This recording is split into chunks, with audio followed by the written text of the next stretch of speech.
On mute. It got pressed mute. Testing. Here it is. Okay. The mute We have button to got begin. pressed. Yeah. What didn't get caught? Oh my gosh. Thank you guys for letting me know. Howdy, howdy, howdy. See, where would I be without my peeps? Thank you, Lori. Please confirm that the sound is on. It looks like it looks like on this end that it's on now. It looks like we just accidentally pressed the mute button. Haha. All right. So let me start over. Take two. Take two. All right. So everybody, welcome to the Lunchtime Chats. I'm Christina with Rise of the Multidimensional Human and Lightbody Academy. And we are here to talk about topics and issues that are significant for us wayshowers and starseeds, those of us who are on that path of multidimensional awakening and empowerment. So if you're new to the chats, my name's Christina. I'm the acceleration expert, and I do my best to cover these topics in a way where we provide a liberated perspective on those things that we find challenging in today's world. So today I have a special guest, dear brother Forrest Green. He is at the Sasquatch. We are here at the Sasquatch Family Reunion and Conference, and we're here to have some fun and convey some Sasquatch wisdom, knowledge, and facilitate some deep empowerment experiences. So let's start with your story of how you got started with Sasquatch. It goes way back. I was just sharing how I lived in Vermont for a lot of years. Beautiful natural environment that really fed my soul in so many good ways.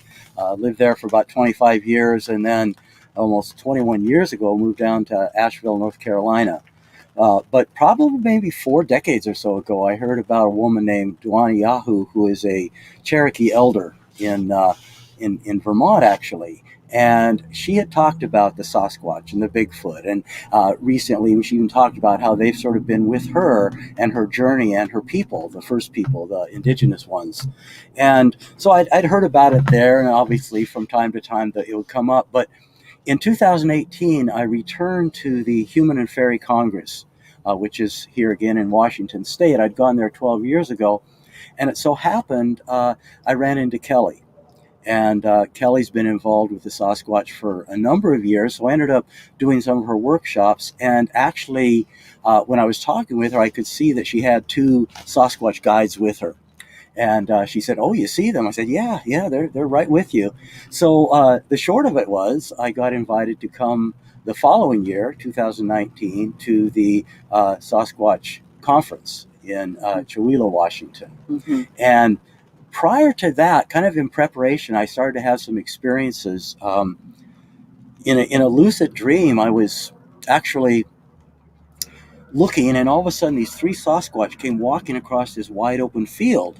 And there was 2 kind of elder ones and one kind of younger walking joyously and kind of proudly in front. And well, that's the youthful one. These must be the parents. And then off to the side, and these were more kind of reddish in color. Mm-hmm. And then off to the side, sort of in the sidelines, was this darker one. And I figured later it was one of the elders. Mm-hmm. And as I'm looking at them, all of a sudden I'm saying to myself, wow, they're letting me see themselves. They're not cloaking. They're not hiding. Mm-hmm. And so as soon as I said that, they all stopped and looked right at me, and they kind of stood in a row, put their hands like this, bowed their heads, and they all morphed into trees. Wow. And I said, wow, now they're showing me how they cloak. Aha. And since then, I've just had a number of experiences that have come forth. They've left a lot of glyphs. They do these stick sort of, Mm-hmm. I call them like stick crop circles. Mm-hmm. And they're often very similar, almost like a star shape.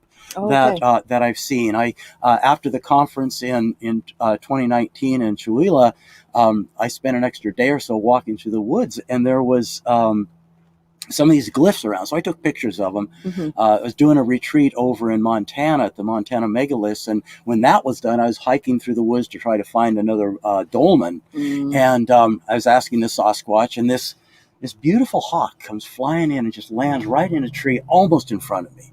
I'm thinking, okay, because I'm asking the Sasquatch, can you help me find this dolmen? Find the dolmen, yeah. And this hawk comes in. So then I'm guided to go up this trail, and I go up the trail, and right in the middle of the trail is one of these glyphs, Mm-hmm. very similar to the ones I'd seen in Washington. Yes, okay. And so I didn't find the dolmen, but I was guided up to this other rock that had what they call sonic knobs on it. Mm. And at one time they say that they're like tune in, that those are a sound and a frequency generator. Yeah. Okay. So I did find that. And then I've just had other experiences. Actually, last year, going up through Shenandoah National Park at night on the Skyline Drive, we actually had a Sasquatch walk in front of us. So it's like really fascinating. Awesome. So and what I find is every time I start to get a notion, like before the one walked in front of us, what happened was I was saying to my friend,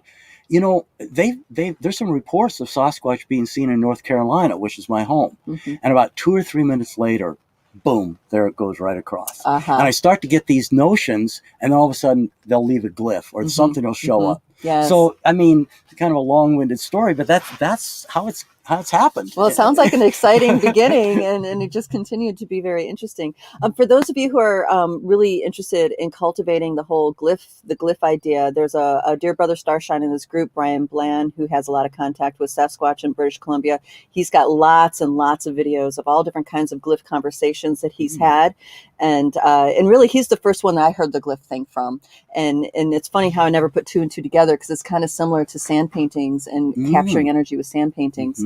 So guys, check that out with Brian Bland. And I love that you work with dolmens. Oh yeah. Yeah. So dolmens are they're like monoliths, and they're all over the world, and they have healing properties. They're artfully placed energetically, and if you know how to activate them, you can activate their healing qualities, which is cool that you found some in the US. The only ones that I knew about, like personally, were in the UK and Holland and Belgium and Germany, and places like France. Oh yeah. But there's some here in the US. That's like awesome to hear about. And not far from here, over in Montana, there's a number of them there. I've been going there probably about the last 5 years and checking in. And these are amazing. Of course, geologists would say, oh, it's just been thrown around by the glaciers. No way. I mean, like 75 foot tall, these two pillars like that with a big dolmen right on top. And the interesting thing is a lot of the activation comes from sound. It's frequency, it's resonance, it's vibration. And when we vibrate, and really, bottom line, where's it come from? It comes from our heart. When we align with our heart, then the universe opens up, and as Tesla would say, everything's energy. And when we align in that way, we become harmonic with the divine harmonic. And that's really what these are about, at least in my experience. I mean, there's lots of different interpretations, but they're all over, and they're really fascinating. Yeah. Well, I would like to dovetail a little bit on the harmonic thing in the heart, because this is where infinite possibilities are, is within our heart space, and there is a frequency with that. If you can be in resonance with that, with all of your body and your mind and your thoughts and your thoughts and emotions, you can actually create things right here and now, right through the matrix, right through the illusions of the matrix, and bring it to you. So in this way, we're completely unlimited when we can tap into that kind of frequency. And in our earlier conversation, you mentioned that some of your sound frequency sessions, you had some Sasquatch pop in and contribute. Yeah. You want to talk about that? Well, I've been doing energetic work. I sort of refer to myself as a light, sound, and energy facilitator. And because everything is vibration, light is vibration, sound is vibration. And so a lot of the work that I do involves music, and I use a guitar, I have a keyboard that I'll use. But one of the things that I'm doing with that is, as I've tuned into Sasquatch, a few people will start to say, well, when I was little, I used to kind of believe in those, or I thought I saw them, or I felt like maybe they were around me. And so I'd say, okay, so let's call that in. And literally, I feel we've had some families come in around the person. And what I find is those people have some sort of either a ancestral, genetic, DNA connection, whatever level it comes in,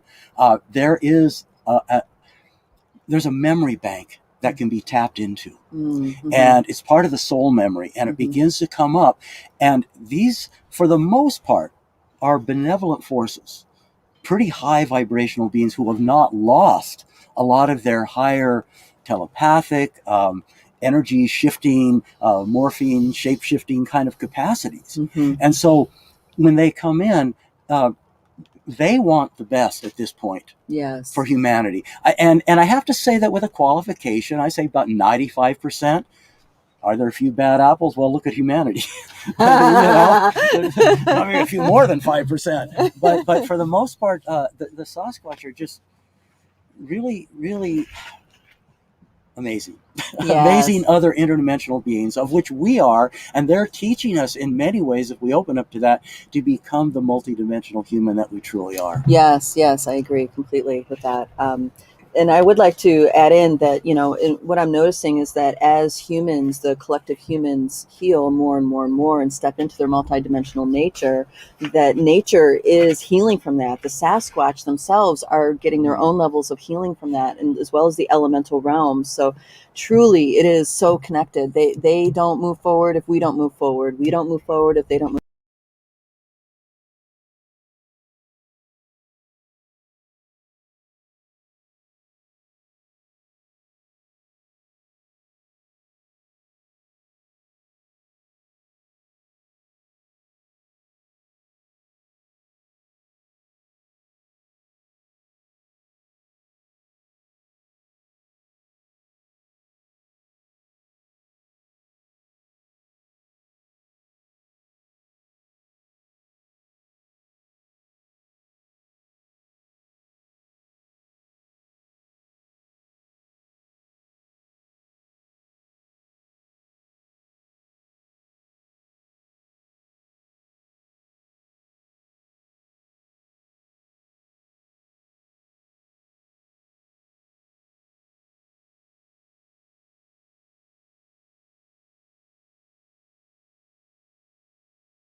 During that time. Yeah, I don't know if we stayed live during that time. Huh. Yeah, we got you. Thank you, Georgette, for letting us know. Now we're all completely gone. Did you notice what part you were on? Okay.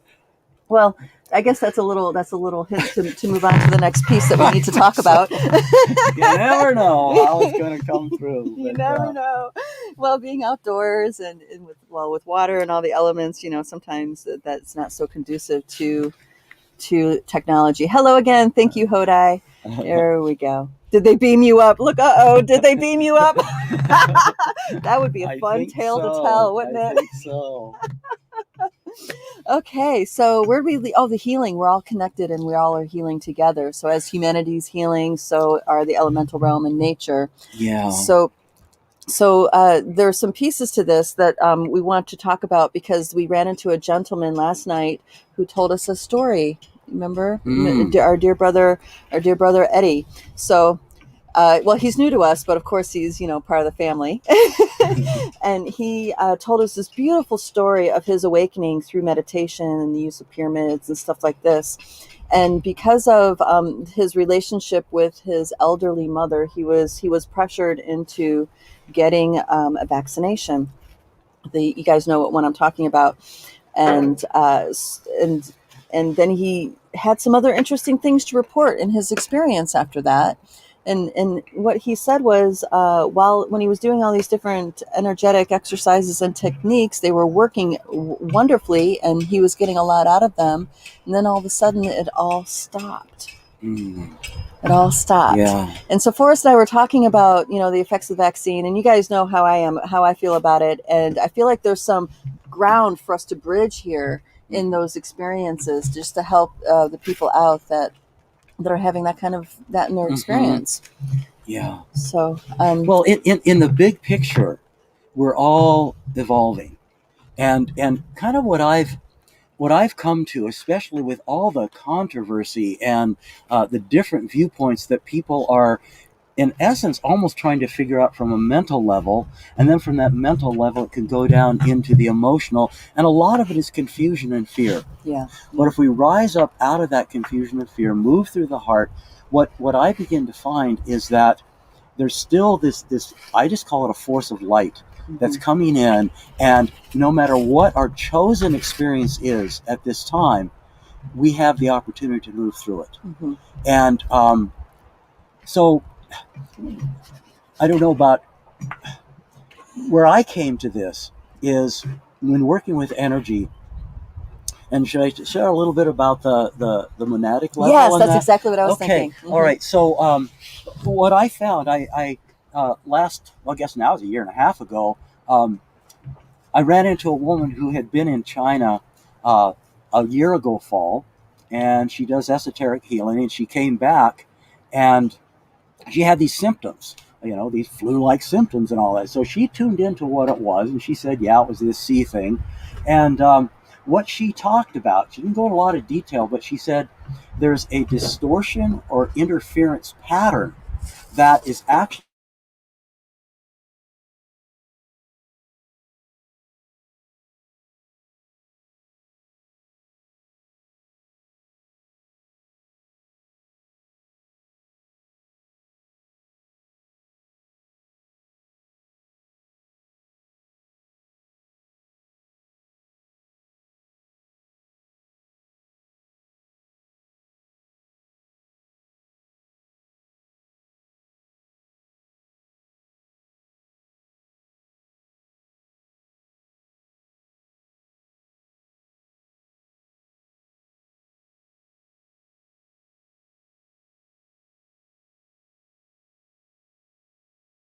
Unmute.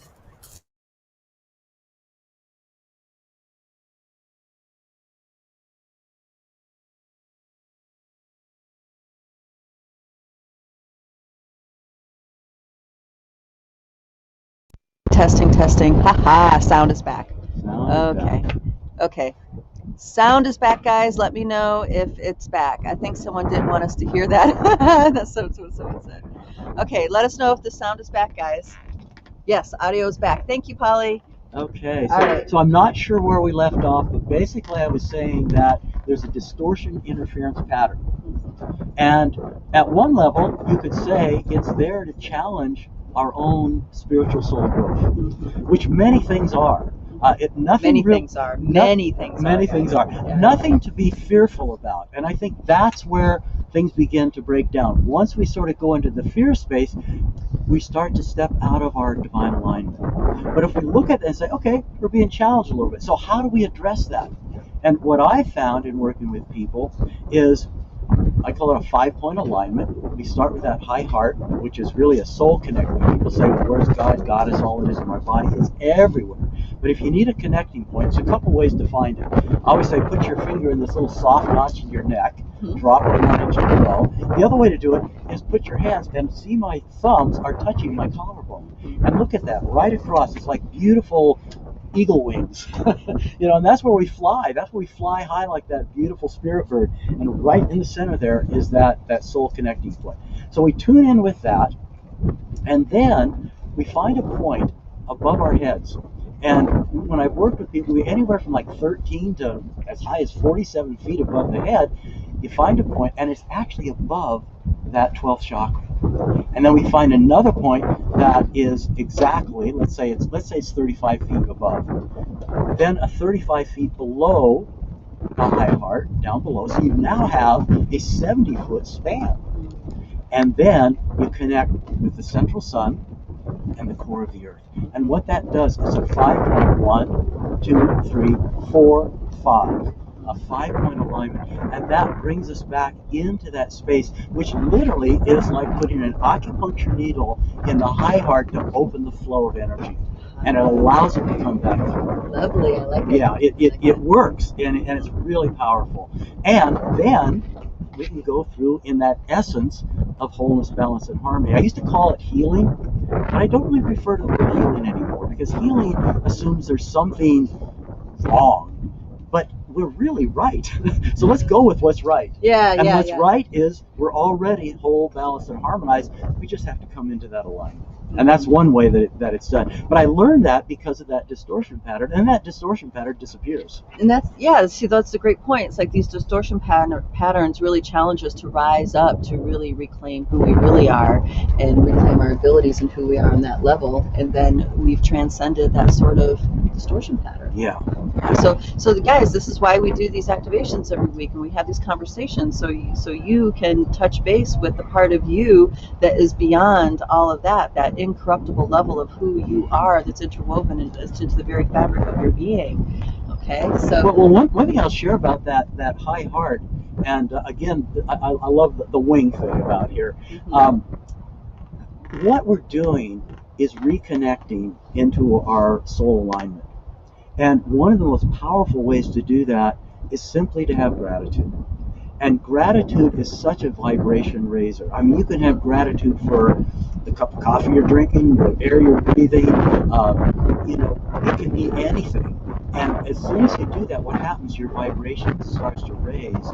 And then when we raise our vibration, we actually go into a space where we are connected with what you might call the masters, the light beings, the angels, and nature.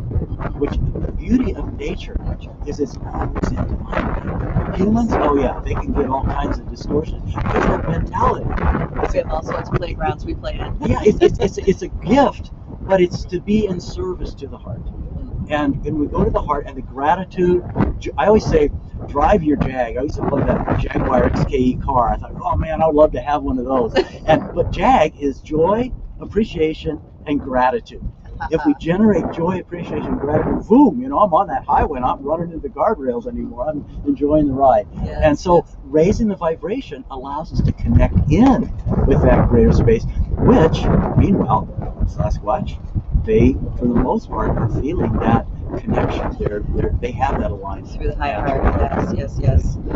Just to critique a little bit, critique's not the right word, but to modify a little bit about the raising the vibration, it's not that you're going up, you're actually bringing it in, so it's alive within you like this, so the embodiment piece is the key here. And the other thing I want to mention is nature is always in alignment. Nature is always in the universe. In fact, nature is the universe. It's just connected into the trees and the groves and the rivers and the ponds. And I would double emphasize what Christina just said about the embodiment. When I do the music, I use different tunings. There's a 432 hertz, there's a 538 hertz, and the 45 down. When I first did the Sasquatch conference 3 years ago, the Sasquatch definitely wanted all the music to be in 432. And again, last year they kind of let it go. Between this year, definitely bringing it back into the body, because it's really time to embody that higher frequency, which by any other term is the return of the Christ, that essence that we're activating. Yes, well, there's many that have woken up to the 12th dimensional interference that you're talking about is also piggybacked on some of the Christ consciousness. Have you felt that? Yeah. So we need to really get clear in our discernment and understand that we are the infinite beings in the biosuit. Yeah. And it's up to us. We need to. Others can inspire us, help lift us up, but ultimately it's up to us and our abilities. All right, darling Forrest, thank you so much for being part of this conversation. Look forward to the next few days, and who knows what will unfold here. And you guys, if you want to come in just for the day, you can totally pop in on our family reunion here in Kettle Falls. I'm holding my hand against the mic so the wind doesn't affect the sound so much. That's why I like this. Thank you so much, dear. Well, we have a new friend coming in. Yeah, we have another friend coming in. My friend Alex. I look forward to hearing him. Yeah, absolutely. All right. Thank you, Christina. Yeah, thank you, dear. Okay. All right, so we're going to wait a little bit while hopefully the wind will die down, and we're going to give Alex a moment to join us. So it's been beautiful weather here. And yes, it's been beautiful weather here, but just so happens we pull the camera and technology out. Of course, it starts to drizzle a little bit, and the wind kicks up. We're right on the Roosevelt Lake, so there's some wind from the lake coming in. So, for those of you who really enjoyed my recent guest, that was Forrest Green. Hey, Forrest, real quick, do you have a website or anything? Yes, it is Soul Source, SOUL Source, SOURCE hyphen energetics.com. All right. SoulSourceEnergetics.com or Forest Green with 2 R's will get you there. All right, Forest Green with 2 R's will get you there. SoulSourceHealing.com. All right. All right. My next brother is ready to come aboard. Dear brother Alex. How are you? Who is, I'm good. How are you? I'm blessed. I get the big chair. Yeah, he gets the big. My feet don't touch the ground when I sit in that chair. Mine either. Surprising for a Sasquatch, huh? All right, so dear brother Alex, I met last year at the Sasquatch conference, and he has a really cool story to tell, which it's up to you if you want to share it on here or not. Yeah, of course. Yeah. So I've always been intrigued by Sasquatch since I was a kid, watching the shows, and probably about a year ago, I had got invited by my daughter, my youngest daughter. She wanted to go on a getaway vacation trip, and we went up to Mount Shasta. Mm-hmm. And when we were up there, there were some pretty cool experiences that were happening on one of the tours that we had. We got a chance to visit a portal where there was an experience of Sasquatch sighting. And as we wrapped up the day, we went back to the cabin. And it was probably about 7 or 8 p.m. We all walked back up the stairs to the cabin, went into the cabin, and we wrapped up the night about midnight. And in the morning, we got up, and my wife went down to the river with a cup of coffee, and I walked down to the river. And as I was walking down the cabin, I got to the bottom steps, and I noticed there was this mound of dirt, and it had debris and twigs and leaves. And it just shocked me because it wasn't there the night before. And there was nobody in the cabins beside us. And it was kind of like a retirement type of little area backed up against the woods, which, forest all the way to the ocean, about 30 miles back. And I was just stunned to see that there. And so I walked around it, kind of still in shock, got to the river, sat near my wife, and drank my cup of coffee. And the day before, as we were driving up to Shasta, a friend of mine who's a psychic, he called me up and he goes, I got a message for you. And I said, what's the message? And he said, the message that came across for you today was that you're going to have some visitors while you're up in Shasta, not to be afraid. And you can't tell somebody not to be afraid, right? What should I be afraid of? Yeah. But I didn't really know what he was talking about. There was a part of me, I guess, I sensed maybe I'll get a visit, right? But I didn't get anything profound that night other than what I perceived as a gift, some kind of an offering. So I get to the river, drink my cup of coffee. My wife looks over. She was like, "Guess you got those visitors last night, huh?"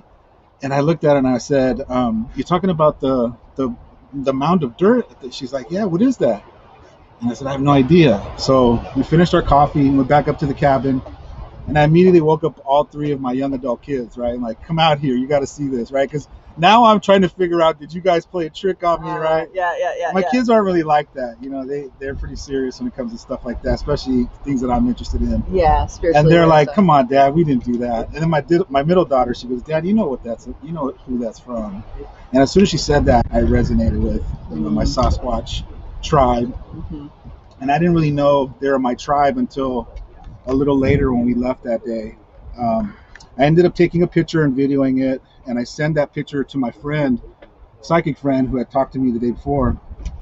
And he said, do you want me to interpret this for you? And I said, absolutely. So he responded with, it appears to feel like a gift, like an offering.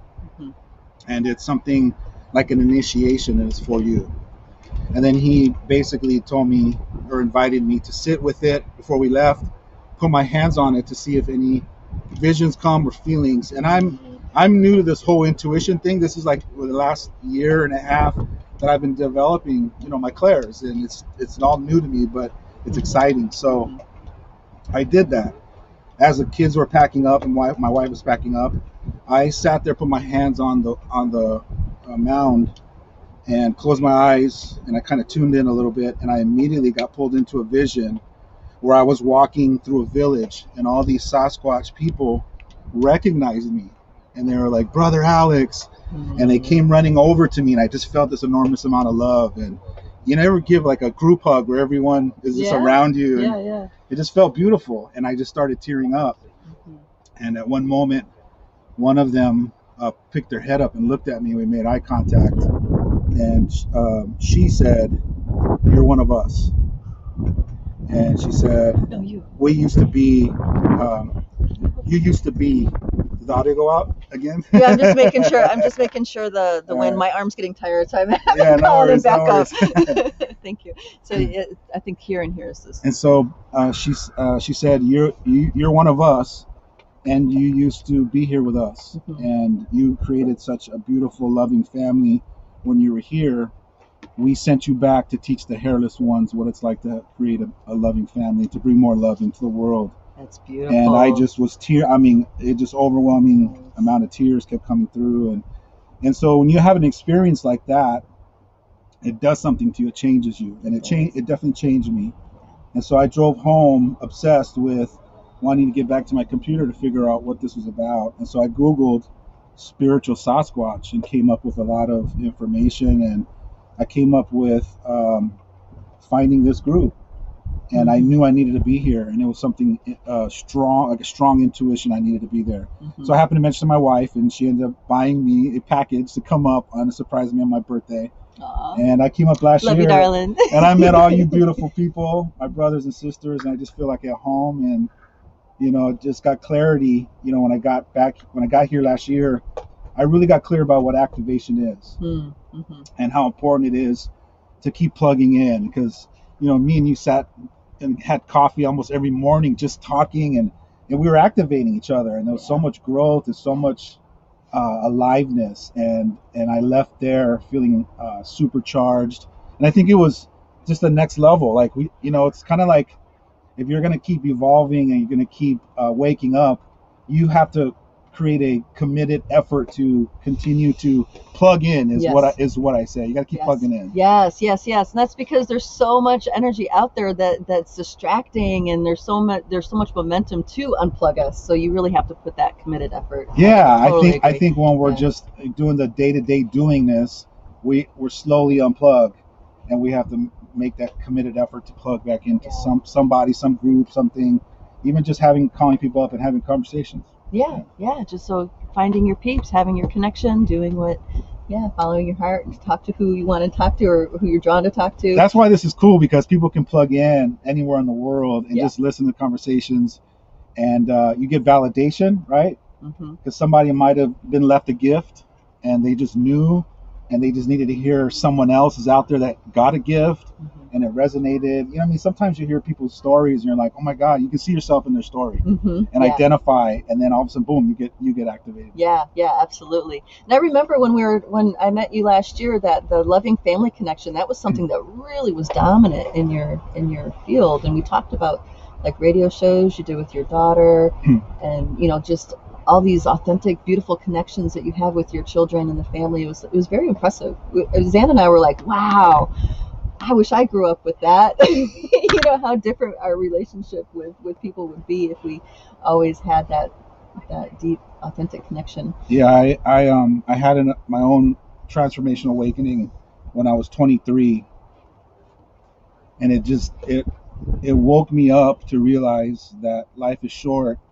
And I got a real glimpse of wanting to be a better father and be a better husband. And I decided that's the legacy I want to live, and leave behind. And my kids mean the world to me. And now we got blessed with this beautiful grandson. Oh, congratulations. Yeah. And if you've never experienced having a grandchild, it's a whole new another level of love. Yeah. And he just brings so much joy to us. Yeah, so excited. Yeah. And I get a chance to now parent again without all of the worries pressure and the fears. I'm a little bit more evolved, just a little bit, and surrendered of the stuff that really doesn't matter as much, like bills and all the other stuff that we worry about when we're young. As a young father, I kind of look back, and you have some of those regrets until you let them go and realize it's part of the process. But I'm really excited now to be freed up to be that loving space for my my grandkids Mm-hmm. and my kids. I'm still working on that, but Mm-hmm. I'm excited to reinvent myself and really be what my children and my grandchildren need to remember who they are. Mm-hmm.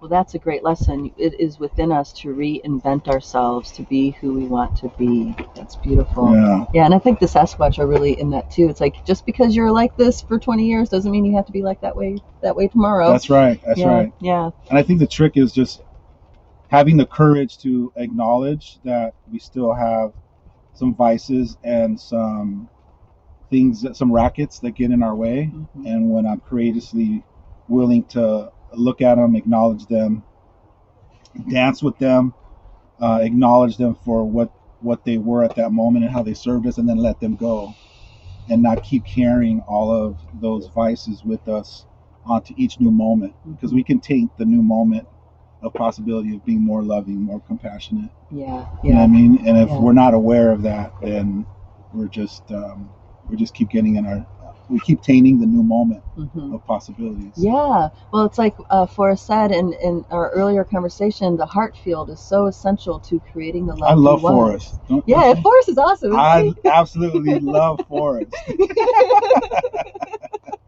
My brother for life. Yeah. Yeah, so you're here to facilitate as well at the conference. I am. So what are So you I doing? didn't know I was going to do it. I came last year as a learner because for the Mhm. last 20 plus years, I've been in the transformational world, the personal development, more 3D stuff, right? Like learning leadership development, awareness, reinventing, and putting down framework to really surrender and let go of things that don't serve you. So all the personal development stuff. Mhm. And so I had a spiritual awakening during that process about maybe 20 years ago, but I kind of just tinkered with it. I never really dove into it until the pandemic. Mm. When the pandemic came and my whole calendar came to a pause, I decided to go inward. And so I started meditating, and spirit just grabbed me in one of those meditations and yanked me in, like, where have you been? Like, why have you been holding off on, like, you could do both. Why did you put us on pause for such a long time? And it yanked me deep, and it just like dragged me into the deep levels of the ocean and said, here you are, let's do something. And so it woke me up. And during one of those meditations, I started channeling spirit. And they basically told me, you're going to go on two journeys. One's going to be a shamanic journey, and one's going to be a healing journey. And they might be the same, but they're going to be two different roads. And one of them ended up becoming the harmonic egg. Aha. Yes, you guys have heard me talk about the harmonic egg. There's one in Westminster that I'd like to go to, and I've encouraged my friends around me to go. Yeah. And now you opened a center in LA. I did. I was, when Spirit told me about the healing, I didn't know what it was. And then about a week later, I'm watching a show on Gaia, and I see the inventor talking about this harmonic egg. Mhm. And my knees started shaking, and I had this intuition and this calling saying, you're going to be a part of this. So I told my wife and my kids, let's watch this show together. And we watched it. By the time it was over, we just all were looking at each other. You ever watch something and you just look at each other and you don't say anything? That's what was happening. Like, we knew that we were either going to have one for ourselves in our own living room, right? This big old egg, or we were going to buy one for the community and just open it up for people to come. And I'm so glad we were ordained or acknowledged that spirit came to the owner or the inventor and said, yeah, they're the perfect family to be guardians of the eggs. And, yeah. Yeah, can you say a little bit more about the technology that goes into those eggs? Yeah, so there's a beautiful concept, as Forrest was talking about, and resonance and vibration, and Mhm. we're all sound and light and vibration. And so when we're just a little bit off, or we have emotional energies that we haven't fully completed or let go, some of that energy kind of throws us off. It's a little imbalanced. And Mhm. so the harmonic egg allows you to sit inside of this wooden chamber, 11 foot by 7 foot wide, in a zero gravity chair, and you're being bathed under color light therapy. And then the music that we play is written and composed by people that like Forrest, who are healers, and they compose with intention to heal. Mhm. And so while you're in there, you're being bathed in this vibrational frequency, and it really just de-stresses you, and it returns your body back to homeostasis. It Mhm. really just puts you in a place where you just kind of relax. Mm-hmm. Mm-hmm. So, Yeah, my experience is I notice that my nervous system completely dials back, and I go into a deep parasympathetic state. And parasympathetic state is the when everything is sedated in the body, so your stress hormones and stuff aren't firing off. And then and I also go into pretty deep altered states when I do that. So it's almost like walking into dream time for me when I'm allowed. yeah, I guess it puts your brain in a theta state. Yeah, and exactly. For people that don't know how to meditate or haven't had that kind of deep experience, kind of nudges you in there. Kind of goes like, get in there. You just, before you know it, you're just in la la land, is what I call it. You're in this fuzzy zone, and it's pretty profound. Yeah. So if you guys, he's talking about the theta state, and I've talked about the delta theta brain waves before, in relationship to dreamtime and dreamtime recall and channeling the energy. I think it was the chat before this one last week or the week before, something like that. So check it out if that's something that interests you. Because one of the things that I've learned working with Dreamtime and with Sasquatch is that it is an essential part for us of reclaiming our abilities as multidimensional beings, is to reclaim your Dreamtime, reclaim all those states that are available to us, and utilize them for our own healing, manifestation, whatever, what our visions are for the world and for our community. Well, I'm glad there are people like you that are talking about dream, because I didn't really realize how powerful our dreams are, and it wasn't until I met you and how beautiful you tee it up Awesome. and invite people in to be courageous enough to dive into that. And it wasn't until I started giving myself permission to wake up at 3 a.m. and write my dream down, or like you say, just create like an image or like some bullet points so that you can remember in the morning. Yeah. And once I started doing that, just like a whole nother world started opening. Oh, cool. Good. It really gets cooking. Yeah. Awesome. I think that's kind of a gateway. Yeah. But you're a gatekeeper, and you're an inviter, and you invite people to be willing to go down that road. I wanted to thank you for last year, and the invitations and your support and service. Oh, that's very sweet. Thanks. So we never got onto what you're facilitating here. What are you doing here at this? Today we were going to do Be Do Have. Be Do Have. Yeah, Be Do Have is a principle of mastery. Okay. And what it talks about is the possibility that we've been living our life from do, have, be. If I do more, better, different, we'll have these things, and then we'll be happy, we'll be successful. And mastery is about realizing we already have the ability to be those things: loving, caring, compassionate, powerful, independent of doing anything or having anything. So I'm just going to give people an opportunity just to connect and just learn what it feels like to just be, and just connect and be in the present moment. So it's going to be fun. Yeah, well, that's challenging. Get everybody to just be. Well, I came here last year, and I was watching. As I was a student, right, sitting there taking notes, I was observing too. And the part of me that was observing was, I started to notice there's a lot of info junkies that come to some of these workshops and retreats, and they gather a lot of info, and it comes in and it goes here. And being and learning how to be is about observing and going here, and practicing the art of just being. And in between all those people, I was watching other shining stars that were just being, like you guys. Yes. Because it's not about really what you say. I can walk up to you and I can sense who you're being, just without saying a word, right? Yeah, and there's an immense freedom that comes with that. So in the being, it's like all of a sudden the people around you are way freer to be too. That's right. Yeah. It's like you're holding space for other people just to be too. Yeah. And what would it look like if we came next year and we were only given 100 words to speak each day? Ooh. Well, Forrest and I would have tapped 10 already. words. You said 10 words. Then we'd have to give up our egos and our personalities and the projection that we want people to see, rather than just, this is who I am. Yes. So you're making me think of a Vipassana I did many years ago in Belgium, where it's silence and meditation for 10 days. I love that. And it's 10 hours a day. I can't remember how long. Maybe it is 10 days, maybe longer. But anyway, you notice that all of the character lines in people's faces completely go away. Everybody became ageless, and because you can't make eye contact or communicate in any way. you just eat, meditate, sleep if you can, and that's pretty much your regimen. And so all these people you get to know, resonating with them for all this meditation, for all these hours of meditation and stuff like that. You get to know like their core like feeling of who they are. And then as soon as we're allowed to talk at the end of the 10-day cycle, it's like all of a sudden their personalities come in, and everybody can see the people that you thought were really young and young, like, wow, a 20-something-year-old doing this, imagine that.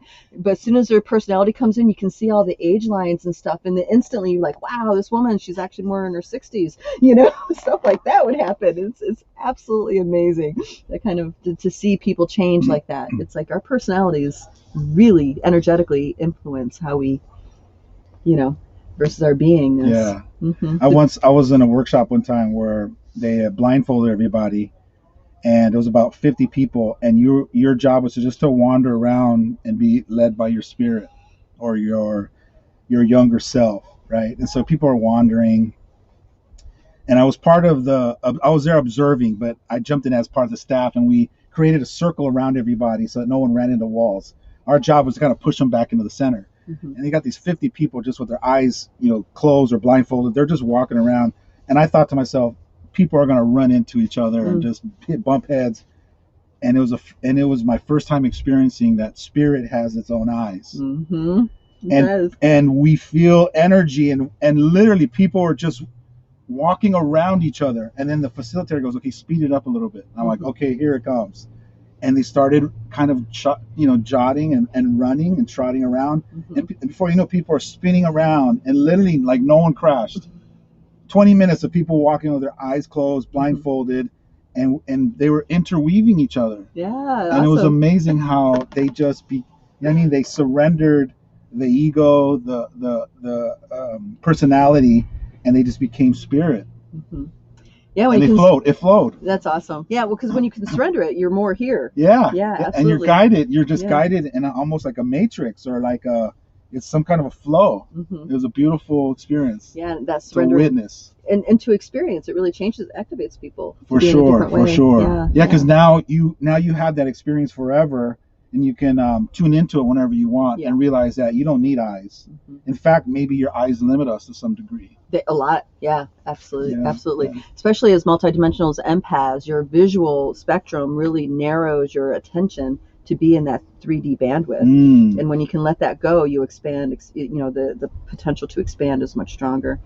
So when we were doing in-person workshops back before the shenanigans started going down, how I would start opening people is I would blindfold them, and we would start off walking, and then by 10-15 minutes of doing that, they would be running blindfolded, be able to surrender that much and let themselves just run. But even as a facilitator, you got to surrender and let go of your own fear. Oh yeah, that you're projecting into that someone's going to hurt themselves. Yeah, well, I knew no one was going to hurt themselves. No, I know that. But what I'm saying is that even as a facilitator, you have to be at that space where you go, even if someone goes, well, don't you think someone's going to, and it's like, get that out of here. Mm-hmm. Like, we're not even putting that in space. Like, of course no one's going to get hurt. And then all of a sudden it just unfolds that way. Mm-hmm. Yeah. It's like, the natural world works this way too, following the energy. If you bring horses into ceremony, whatever way the energy is moving, like say they have a particular role to play, the music is going, or the meditation or the chanting or whatever is happening, and you let the horses in, they dance in perfect harmony with what's happening in the ceremony. No training, no nothing. They're just perfectly tuned into that space. I wonder what it looked like if you had a track that had 5 different instruments, and as it was playing, you blindfolded people and you asked each one of them to pick the resonance of one of those instruments and become one with it. What it would look like visually of them getting in sync. Mm-hmm. You know what I mean? Yeah, tuning into one. Yeah, just to watch them become the vessel or be the instrument that aligns behind or with that. Yeah, that's interesting. I bet that would be beautiful, like a beautiful dance. Yeah, fascinating. I would probably pick drums because that's something that's always easy to I could see you getting into full off. What would be your instrument of choice, Forrest? Oh, probably a piano. A piano? Oh, of course you would. Of course you would. Of course you would. The spectrum. How about you? Definitely drums. Definitely drums. Yeah, you'd be in one corner, I'd be in the other corner. we'd be holding down. I can visualize Forrest like the movie Big, where he's like, oh yeah, dun, dun, dun, dun, dun, that would be dun, him. dun, He'd be dun, using dun. his feet as the piano fingers. Twinkle toes, we'll call them. Yeah, too funny, too funny. Do you have a sound that you would tune into? I'm talking to Doug, guys. It would have to be some kind of a horn. A horn? I think, yeah. Oh, okay, like a cornet or a trumpet, Something deeper. tuba. Yeah, something deeper. Okay. Yeah. Maybe even a didgeridoo. Oh, we love the didgeridoo. Oh, yes, we love the didgeridoo. Yeah? Yes. Well, my daughter, our daughter, played. She was experimenting with instruments and learned how to play. It was really cool, and she gave me her didge, and it's hard. It's so hard. I heard it is. You have to have big lungs. Yeah, you need big lungs and let your, I spit into the ditch, but I hear there's someone that has one here at the conference. Yeah. Yeah. I did read up about didgeridoo and wanted to take it up, but not for any harmonic reason. It was more because I heard that it helps with snoring. Oh, Can you believe that? Because you have to circularly breathe. Not just that, but I think it strengthens the throat, so the muscle, I guess, that flaps when you're sleeping. And so I was like, didgeridoo, all right. Not too. I'm sure my wife would. I'm sure as soon as we get home, there's gonna be a box from Amazon, and the didgeridoo's gonna be there. Yeah, your wife is on it. She's like, babe, you need this. For sure. Yeah. That's awesome. So you have your kids here too. I do. Yeah. When I came last year, you ever been somewhere you're like, man, I wish so and so was here. I wish so and so was here. So when we can't, I was like, there's no way I'm not coming back without them. So good thing that they love what I'm up to, and they're Team Urbina, and they just rally behind me, and it makes them more special for me. And I want them to get around to all the different workshops and get the experience and activation that I got. So I'm excited for them to jump into your workshop, or I want them to get in here and just plug in and get activated, because what a beautiful gift it is to give to yourself when you come here and you don't hang around the outskirts, but you just dive in. I'm sure, I don't know if you saw last year, I was like a little kid last year. Yeah, you were. I just wanted to, like, what's next? Yeah. Where am I going? Totally. In fact, I felt bad that I even missed some other people that I wanted to get to, that I couldn't get to all the workshops. I know, because there's also this beautiful, all the trails and all the water activities. Yeah, but you can do that anywhere. The people and the gifts and what they're sharing to me is important. That's why I came a day earlier, so that we can go do all that now and then. Oh, do all the visiting and get serious when it all starts. 2 days earlier, so we can get all that out of the way, so we can be present when people are sharing. Cool. So I want to invite everybody, if this is the Psychic Sasquatch Family Reunion and Conference. So if you guys want to pay us a visit here up at Kettle Falls, Washington, you can go to the website Psychic Sasquatch Family Reunion, and it's also a Facebook page, and you can maybe jump in and join us for a day, or maybe just join our camping last minute. So any closing thoughts, guys? I want to put one thing out. Last time we were here, we were resonating at such an amazing frequency that it felt like it was causing other campers to like lose their mind. Like there were people that were fighting and arguing, and so this time my intention is to create an overwhelming amount of love, that it just reminds people that they too can be loving and fun and playful. And I want our vibe to be inviting, instead of having people rub the wrong way. I would love for everybody to just come going, what are you guys doing? Yeah. And then we can just invite them to go, this is for you. Like, come on in, That's beautiful. Yeah. Beautiful intent. Yeah. And well, I do want to just when we do shift consciousness and raise frequency, when the more embodied we are, that triggering is, even though it's a trigger and people are angry or upset, or it's actually a release. It really does help them let go of something, because it comes to our field and it doesn't continue. It kind of comes to our field and stops. So it's like that anger burst, like it doesn't have the kind of impact that it would have if we weren't here doing what we're doing. So I just want everybody to know the good, bad, right, or wrong judgment isn't necessarily, there's more happening than just that. It's like things might get uncomfortable, things might, even in the activation when you're talking with people, things, even though it's uncomfortable, it doesn't mean that it's bad. My workshop's going to be very uncomfortable. Yeah, in fact, right. I'm going to talk about how outside our comfort zone is where growth happens, Mm-hmm. and to learn how to embrace being uncomfortable. Because I think we've created a limiting belief that being uncomfortable is not where I want to be at, and it's a bad thing, so we avoid it. Mm-hmm. But I'm gonna hopefully invite people to see it a different way, Yeah. and embrace, stepping out of your comfort zone and create some growth. Comfort is Yeah. comfort. Not just more info. Right, not just more info. Because I know a lot of very intelligent people that have read millions of books about everything, Mm-hmm. and have been to all the conferences and all that, and they can spit out a bunch of great stuff. But what if we turn that off, and I just want to get to know you and who you are and what you're about. Yeah, because information doesn't transform. That's right. Yeah. That's right. Your heart does. Yeah. I need to feel you. Yeah, I like that too. I feel more comfortable when I can actually feel a person versus know how smart they are and all the information they got in their head. Yeah. All right. Well, thank you so much for coming. Honor. Thanks for having me. Awesome. Appreciate it. All right. Awesome. Now we can go get to all the. Now we get to work. We have to help set up and get everything going. All right. Thank you so much. Absolutely. Well, thank you guys for joining me. This is a little bit different chat, and I'm going to try to do some more interviews while I'm here talking to some of the amazing folks that are here doing their thing. I'm gonna do that the best that I can with the technology and everything, and I'll be sharing more as the weekend progresses.